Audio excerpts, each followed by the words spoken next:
जय हिंद दोस्तों। तो आज जो हम इतिहास को स्टार्टिंग करने वाले हैं पूरा शुरू से लेकर के। तो चलिए अभी देखते हैं इतिहास, भारतीय इतिहास के सामान्य परिचय को। तो क्वेश्चन नंबर 1 में है, इतिहास के तहत अध्ययन किया जाता है अतीत का। क्वेश्चन नंबर 2 है, प्रथम यूनानी इतिहासकार कौन था? हेरोडोटस।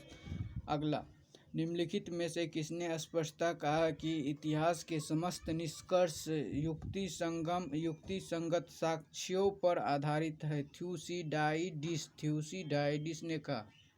अगला, द हिस्ट्री के रचनाकार का नाम है हेरोडोटस। अगला, इतिहास के पिता की पदवी सही अर्थों में निम्न में से किससे संबंधित है? हेरोडोटस से। अगला, इतिहास अपने को दोहराता है, यह किसका कथन है? हीगेल का। अगला, हम इतिहास से यही सीखते हैं कि आदमी इतिहास से कभी कुछ नहीं सीखता है, यह कथन किसका है? हीगेल का।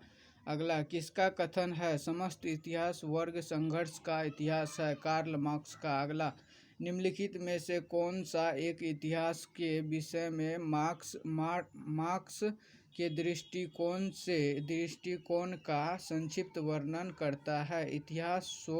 इतिहास शोषक और शोषित वर्गों के बीच संघर्ष का सिलसिला है। ये कार्ल मार्क्स का है। अगला, निम्नलिखित में से किसने द्वंद्वात्मक भौतिकीवाद के सिद्धांत का प्रतिपादन किया? कार्ल मार्क्स ने। अगला, कार्ल मार्क्स ने वर्ग संघर्ष की प्रक्रिया को निम्नलिखित में से किस सिद्धांत की मदद से समझाया? द्वंद्वात्मक भौतिकीवाद सिद्धांत। अगला, इतिहास विगत की राजनीति है, यह किसका कथन है? सीले का। इतिहास विगत की राजनीति है, यह किसका कथन है? सीले का। अगला क्वेश्चन देखते हैं, क्वेश्चन नंबर 13। क्वेश्चन नंबर 13 में है, सम्मिलित कीजिए नित्य कूट भाषा में। देखते हैं, संपूर्ण इतिहास विचारकों का इतिहास है ब्यूरी। संपूर्ण इतिहास विचारकों का इतिहास है, यह किसने कहा? ब्यूरी ने।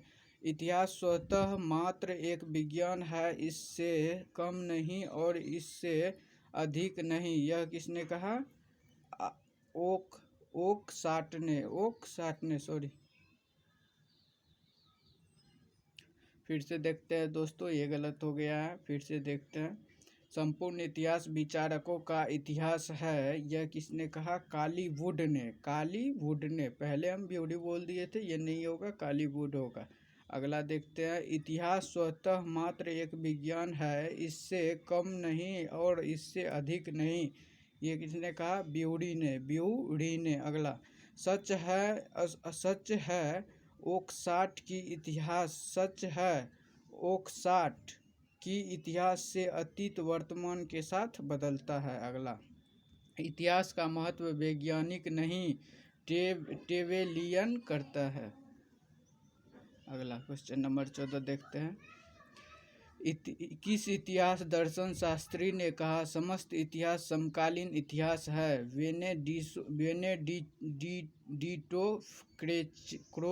Benedetto Croce. अगला, इतिहास वर्तमान एवं अतीत के बीच अंतहीन वार्ता है, यह किसका कथन है? E.H. कारका। अगला, तिथियों के साथ प्रयुक्त होने वाला BC किसका संक्षिप्त वर्णन है? बिफोर क्राइस्ट का। अगला, तिथियों के साथ प्रयुक्त होने वाला AD किसका पूर्ण रूप होता है? एनो डोमिनिका। अगला, वर्ष 50 ईस्वी पूर्व क्या होता है? कौन सी शताब्दी में आता है? वर्ष 50 ईस्वी पूर्व का मतलब होता है वर्ष 150 ईस्वी पूर्व के बाद आता है 50 ईस्वी पूर्व। अगला, वर्ष 1050 ईस्वी किस शताब्दी में आता है? 11वीं शताब्दी में। वर्ष 1050 ईस्वी किस शताब्दी में आता है? 11वीं शताब्दी ईस्वी में। अगला, सम्मिलित कीजिए कूट भाषा में। विक्रम संवत कब प्रचलित हुआ? 58 ईस्वी पूर्व। विक्रम संवत 58 ईस्वी पूर्व। शक संवत 78 ईस्वी पूर्व। शक संवत 78 ईस्वी पूर्व। गुप्त संवत 320 ईस्वी पूर्व। गुप्त संवत 320 ईस्वी पूर्व। कली संवत 3102 ईस्वी पूर्व। विक्रम संवत 58 ईस्वी पूर्व, शक संवत 78 ईस्वी, गुप्त संवत 320 ईस्वी और कली संवत 3102 ईस्वी पूर्व। अगला क्वेश्चन नंबर देखते हैं 21। Question number 21।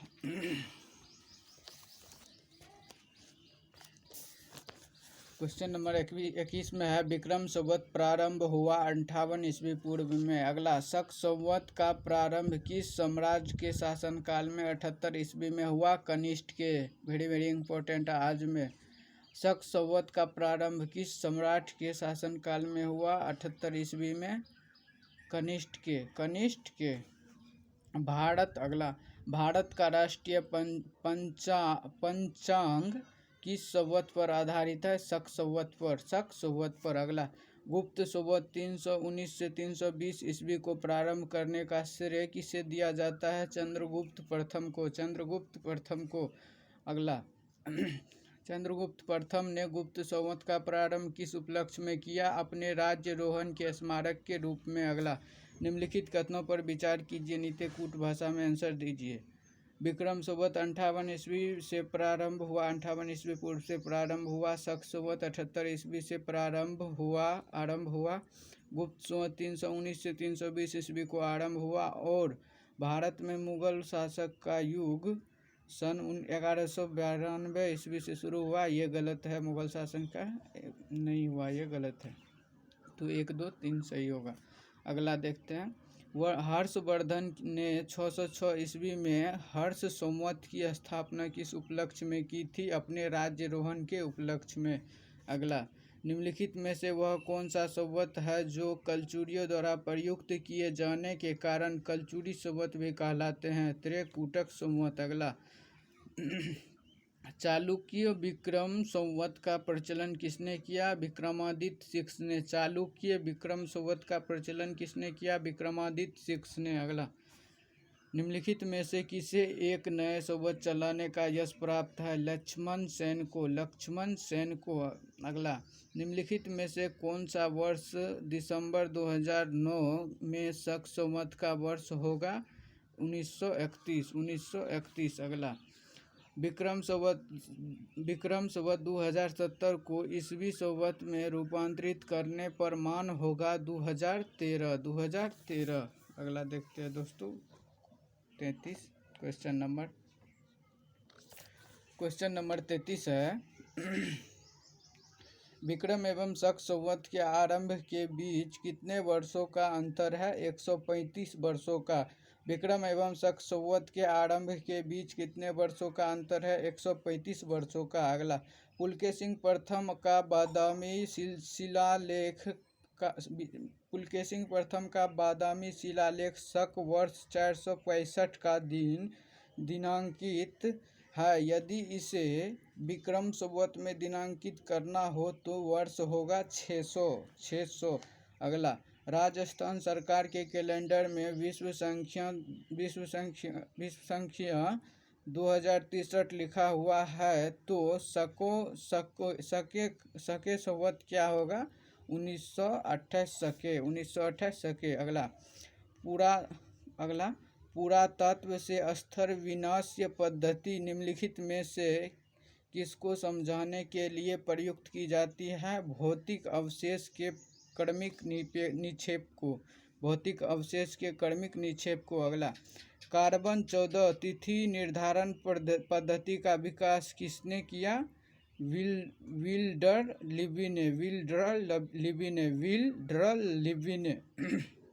अगला, काष्ठ अस्थि और शंख के पुरातात्विक नमूने का काल निर्धारण करने के लिए निम्नलिखित में से कौन सा अपनाया जाता है? कार्बन 14 को। कार्बन 14 को। अगला, कार्बन डेटिंग निम्नलिखित की आयु निर्धारण हेतु प्रयुक्त होता है? जीवाश्म। अगला, प्रागैतिहासिक का अंत एवं ऐतिहासिक का आरंभ तब माना जाता है जब मानव ने लिखना सीखा। जब मानव ने लिखना सीखा तो प्रागैतिहासिक का अंत और मानव इतिहास का आरंभ माना जाता है। अगला, भारत के संदर्भ में ऐतिहासिक काल का आरंभ कब माना जाता है? 600 ईस्वी पूर्व में। Very very important. भारत के संदर्भ में ऐतिहासिक काल का आरंभ कब माना जाता है? 600 ईस्वी पूर्व में। अगला, सिंधु सभ्यता के आदि ऐतिहासिक सभ्यता कहा सिंधु सभ्यता को आदि ऐतिहासिक सभ्यता कहा जाता है क्योंकि इसमें प्रमाण मिला है लेखन को मिला है लेकिन पढ़ा नहीं जा सकता है। अगला, शक संवत पर आधारित राष्ट्रीय पंचांग का वनक्षेत्र ग्रेगोरियन कैलेंडर की निम्नलिखित तिथियों में से किस एक के दान रूप है? 22 मार्च अथवा 21 मार्च को होगा। 22 मार्च अथवा 21 मार्च ग्रेगोरियन कैलेंडर। अगला, किसने इतिहास को प्राचीन, मध्यकालीन और आधुनिक 3 भागों में बांटकर देखने का रिवाज चलाया? सेलेरियस ने। किसने इतिहास को प्राचीन, मध्यकालीन और आधुनिक 3 भागों में बांटकर देखने का रिवाज चलाया? सेलेरियस ने। अगला, निम्नलिखित में से किसे गुप्त संवत के आरंभ के निर्धारण के संबंध में महत्वपूर्ण सूचना दी? अल-बरूनी ने। निम्नलिखित में से किसने गुप्त संवत के आरंभ के निर्धारण के संबंध में महत्वपूर्ण सूचना दी? अल-बरूनी ने। ये ख़त्म हो गया है सामान्य परिचय इतिहास का। अगले वीडियो में हम कराएंगे ऐतिहासिक स्रोत, जो कि यहाँ पे है ऐतिहासिक स्रोत, अगले वीडियो में कराएंगे। तो आप अगले वीडियो का वेट कीजिएगा, कल तक में दे देंगे, यूट्यूब पे अपलोड कर देंगे। तो इस वीडियो को करते हैं यहीं पे समाप्त। जय हिंद, जय भारत। Okay, bye bye.